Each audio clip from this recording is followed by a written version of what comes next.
गुरुजी मेरे 3 बच्चे हैं और मैं एमपी से आई हूँ, कल ही आई हूँ। मैं 8 साल मेरी शादी को हो गए, मैंने लव मैरिज करी थी। अब मेरे पति, मुझे पता चला पहले भी वो लड़कियों से बातें करते रहते थे पर मैं उनकी बातों को इग्नोर करती थी। अब उनका सबूत मैंने देख लिया है। और क्या सबूत मिला? वो किसी और के साथ में कुछ गलत काम कर रहे थे और मैंने बोला तो वो मुझे ही चिल्ला रहे थे तेरे पास में क्या सबूत है। जब उनको मैंने सबूत दिया तो वो बोलते कि अब ऐसा नहीं होगा। फिर भी मुझे बाद में और पता चला कि वो उससे ही बातें कर रहे हैं, तो मैं बिना बताए यहाँ पर आ गई हूँ क्योंकि मैं मेरे मायके भी नहीं जाती हूँ। क्यों? क्योंकि मैंने लव मैरिज की और मैं आदिवासी हूँ। हमारे में शादी करने के बाद में लड़के वालों के माँ बाप को पैसे देना पड़ता है, जो कि मेरे पति ने दिया नहीं और मैंने देने भी नहीं दी। तो मतलब लड़की के माँ बाप को पैसे देना पड़ता है, लड़के वाले देते हैं? हाँ, अगर देते हैं मतलब तो दहेज लेना नहीं पड़ता, यहाँ देना है। हाँ, तभी आना जाना होता है। तो ये आपके यहाँ मतलब दहेज देना पड़ता है क्या? लड़की वालों को देना पड़ता है। लड़की के लिए मतलब आपके माँ बाप को नहीं दिया? मतलब दिया। कितने दहेज देना पड़ता है? वो मतलब 1 लाख के ऊपर ही ऊपर होता है, तभी लड़की आना जाना कर सकती है। अच्छा, मतलब लड़की ये तो एक प्रकार का जैसे दहेज लेने वाला बाप लड़का बेच देता है। नहीं, लो मैरिज जो करते हैं ना उनको शादी में कुछ नहीं होता। उनका कहने का मतलब ये है कि वो जिंदगी भर तुझे खुश रख सकता है, तो क्या इतने पैसे तेरे लिए दे सकता है? अच्छा, मतलब तो लव मैरिज वाले। हाँ, उसी पैसों का वही लड़की को कुछ भी लेके देते हैं फिर। मतलब प्यार किया है तो 1 लाख का पड़ेगा प्यार। हाँ, मतलब एक आई लव यू 1 लाख का। खुश रख पाते अच्छा, ब्रांडेड आई लव यू है। हाँ, तभी आना जाना करेंगे, नहीं तो नहीं, ऐसा होता है। तो एक आई लव यू 1 लाख का।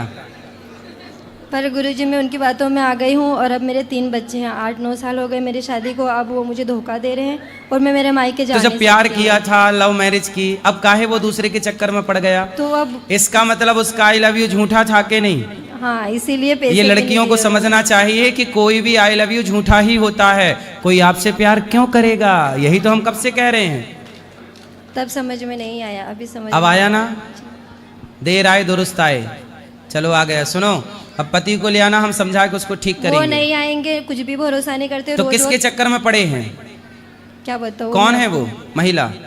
लड़की है कि महिला है? शादीशुदा?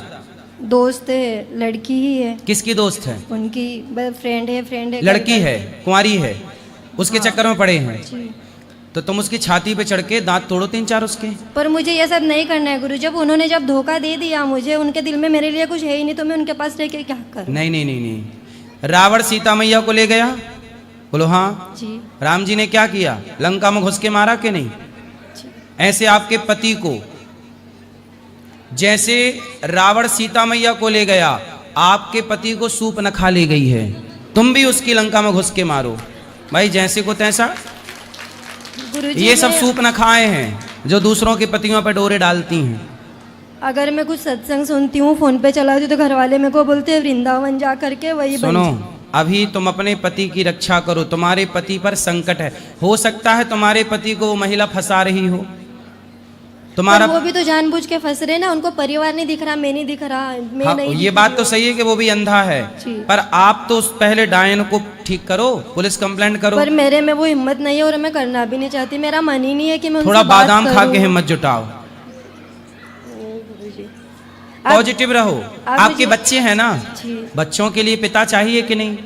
ऐसे तो कोई भी किसी के भी आदमी को हड़प के ले जाएगा।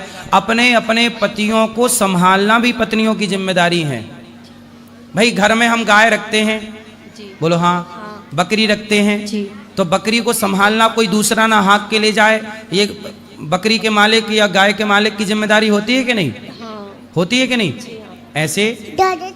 ऐसे तुम्हारे पति को कोई हाँक के ना ले जाए, ये तुम्हारी जिम्मेदारी है, तुम्हारी तो पति है। तो मुझे चले जाना चाहिए वापस, पति के पास जाना चाहिए। और वो चुड़ैल जो पड़ी है तुम्हारे पति के पीछे, उसके 3-4 दांत तोड़ के अपने पति को गिफ्ट कर दो। पर मुझे यहीं पर ही बहुत सुकून मिलता है, मैं यहाँ रहना चाहती थी हमेशा से। बेटा रह तो लेना अच्छा है, पर बच्चे छोटे हैं, बच्चों को बाप चाहिए, पिता चाहिए।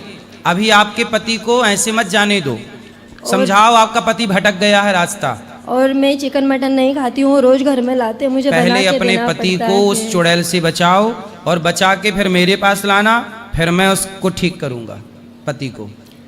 आप कृपा कीजिए कि वो आ जाए और वो दारू मटन ये छोड़ दे तो मैं हंसी खुशी पहले रह चुड़ैल लूंगी से तो उनके साथ। बचाओ। कैसे बचाऊं? वो तो कुछ मैंने भी बता तो दिया, छाती पे चढ़ो उसकी। तो वो बोलते कि मैं अब नहीं बात करता हूँ, लेकिन फोन में कौन देख रहा है? फोन में बातें होती ही है, उनके आप पीछे तो लेके नहीं आना, रह सकती ना। आप ना पति को लेके आना मेरे पास। वो नहीं आते, वो भरोसा ही नहीं करते, वृंदावन आते ही नहीं है वो, मुझे नहीं जाना है बोलते, मानते ही नहीं ऐसी चीज़ है कुछ भी भगवान के तो नाम आपने का। लव मैरिज क्यों की फिर ऐसे आदमी मुझे से? नहीं पता था, पहले वो अच्छे थे, बाद में ये सारी बातें पता चली। पहले आदमी अच्छा ही ना बन के दिखाएगा तब ना आपका शोषण करेगा। तो ये आई लव यू केवल शोषण करने के लिए होता है लड़कियों का। पर आप लड़कियों को ये बात समझ में क्यों नहीं आती? माँ बाप ने आपका अच्छी जगह ब्याह कराने का सोचा होगा। गुरुजी मेरी माँ नहीं है और मेरे भाई है जो शादीशुदा है, और तो आपके पिता तो होंगे। वो तो मेरे से कभी बात ही नहीं करते इतने सालों में भी। भाई भी तो बात करने लग गए, नहीं, पर वो जब नहीं आपने भाग के शादी कर ली तब आपके पिता ने बात बंद कर दी। पहले तो पिता बात करते थे ना। हाँ। तो आपके पिता ने आपके लिए कोई अच्छा लड़का सोचा होगा ना, पर आपने उनकी बात नहीं मानी। आपने अपने पिता को धोखा दिया कि नहीं? नहीं, पहले घर पे बात डलवाए थे शादी के लिए, मेरे भाइयों ने ही करवाए, क्योंकि ये अच्छा बंदा था ना, पहले सारी बातें अच्छी दिखती थी, अभी अभी बिगड़ गए वो। तो मेरा कहने का मतलब ये है कि जब उनको मुझसे प्यार ही नहीं है, बच्चों से प्यार ही नहीं है, दूसरी जगह ये सब कर रहे हैं, तो फिर मुझे छोड़ देना चाहिए और मैं यही रहना चाहती हूँ। सुनो, इस उम्र में ये भटकाव अधिकांश लोगों में होता है। छोड़ो मत पति को, आपका पति सुधर जाएगा। अच्छा, घाव हो जाता है तो घाव भर भी जाता है कि नहीं? फिर पति को समझा बुझा के ठीक करके मौका तो दो। आज बिगड़ा है, सुधर जाएगा वो। लेके आना, हम समझाएंगे। जी सत्संग की जरूरत पड़ती है, हर भटके हुए को मोटिवेट करना होता है। जी ठीक है? अर्जुन भी बोल रहे थे मैं युद्ध नहीं करूंगा, भगवान कृष्ण ने मोटिवेट किया कि नहीं? जी। ऐसे सबको मोटिवेशन की जरूरत होती अच्छा, है। मैं ये बोलती हूँ, मैं जब भी परेशान रहूँ और आपके श्री चरणों का ध्यान करके अगर मुझे शांति चाहिए होती, मैं नाम लूँ राधे कृष्ण भगवान का, श्रीमन तो नारायण क्या का जाप किया करिए। और कोई भी बेटी अपने बाप को धोखा ना दे। यदि आपने धोखा दिया है तो आपको भी धोखा मिलेगा जरूर। यही हिसाब है ईश्वर का, यही न्याय है ईश्वर का। आपको ये बात लग रही है कि नहीं? हाँ। कि जब आपने अपने पिता को धोखा दिया तो आपको भी धोखा मिला। जैसी करनी वैसी भरनी। फिर वैसे। इसलिए आप किसी लड़की को अपने माँ बाप को धोखा नहीं देना चाहिए। जी। ठीक है? पर फिर भी अभी मैं 2-1 महीने में नहीं जा सकती, मैं यही रहना चाहती हूँ, आपका सत्संग सुनना चाहती हूँ। सत्संग तो सुनो, कथा होगी अभी 3 बजे से, सुनना। जी, आपके श्री चरणों में कोटि कोटि प्रणाम। जय श्री। बोलो।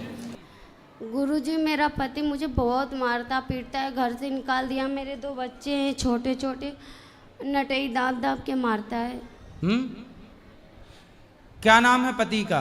पति का जोगिंदर चौहान नाम है। तो क्यों मारता है, किस बात को लेके? वो बहुत तेज शक करता है। शक? जी। आप पर? जी गुरु। कहाँ आए हैं पति? नहीं आए गुरुजी। तो संदेह है आप पर, इसलिए मारता रहता है। जी गुरु। क्या संदेह है? गुरु जो शक करता है मेरे पे, मेरे बच्चों को भी मारता है, मेरे को भी मारता है। आप कुछ काम करती हो? नहीं गुरुजी। पढ़ी लिखी हो? जी। क्या? 8 तक पढ़ी हूँ। 8? आगे क्यों नहीं पढ़ी? मेरे पिताजी नहीं है, मेरी माँ अकेली नहीं पढ़ा पाई। पति क्या करते हैं? वो गांव में काम करता है। क्या? वो लेबराना करते हैं। तो पति की ये आदत गलत है, पत्नी पे संदेह कर रहे हैं। पति को ले आना, समझाएंगे। संदेह से तो घर टूट जाता है, संदेह नहीं करना चाहिए। वो घर से बोलते हैं यहाँ से तुम चले जाओ, तुम्हारा ज़रूरत नहीं है यहाँ पे। मेरे बच्चों को भगा दिए, हम मेरे को भी। मेरे 2 बच्चे हैं। तो आपके सास ससुर नहीं हैं? सास ससुर हैं, बहुत समझाते हैं, अपने पिता को भी गाली देता है। मेरे तरफ से बोल देते हैं, जिसका गलती देखते हैं वो अपने पिता का भी बोलते हैं उसी के ओर से बोल रहा है तुम। बहुत गंदे गंदे गाली अपने पिता को भी देते हैं। पति को ले आओ, एक आध बार समझाएंगे, ठीक ठीक से अच्छे से समझाएंगे। संदेह से तो घर ही टूटता है। किसी को पत्नी पर विश्वास करना चाहिए, पति पर भरोसा करना चाहिए, संदेह नहीं करना चाहिए।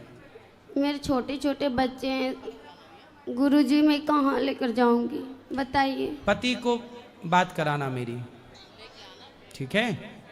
भगवान करे आपकी गृहस्थी ठीक हो जाए। अभी आपको घर पे रहना चाहिए। आप जाओ घर पे और पति को फिर ठीक से होके लेके आना। गुरुजी मुझे मेरा नटई दाब दिए थे। मेरे सास ससुर बोले कि तुम चली जाओ यहाँ से, नहीं तो तुमको मार डालेगा। तो आप वृंदावन आई हो? हाँ, किसके साथ? अपने दीदी के साथ आई हूँ। ठीक है, अभी घर जाना, फिर पति के पास रहना, पति को लेके मेरे पास आना, फिर मैं समझाऊंगा। ठीक है गुरु खुश जी। रहिए, बात कराओ। राधे राधे। बेटा बगल में बोलो। राधे राधे गुरुजी। जी। मेरा नाम रोमा कटकवार है, मैं रायपुर छत्तीसगढ़ से आई हूँ। मेरा बेटा है 17 साल का, और हम दोनों डांस टीचर और योगा टीचर हैं। तो मैं और मेरा बेटा ही रहते हैं, और तो हम लोग, मैं पूजा पाठ व्रत उपवास सब अच्छे से करते हैं। मॉर्निंग में पूजा वूजा सब हमारी बहुत अच्छी होती है, लेकिन इवनिंग में हमको आते आते हम दोनों को बहुत लेट हो जाता है, 9:30 10 o'clock हो जाता है। तो सब बोलते हैं कि तुम्हारे पूजा पाठ करने का कोई मतलब नहीं है, क्योंकि तुम शाम को दिया नहीं जला पाती तुलसी में या घर में, तुम्हारा घर अंधेरा रह जाता है। तो कोई बात नहीं, जब घर पे कोई नहीं है तो कोई बात नहीं, एक लाइट, एक बल्ब जला हुआ छोड़ दिया करिए। अच्छा, छोटा सा। उसके बाद अपन रात को तो दिया नहीं जला सकते ना। जब आओ तब दिया जला लो, क्या दिक्कत है, जब आओ तब। अच्छा अच्छा, ठीक है।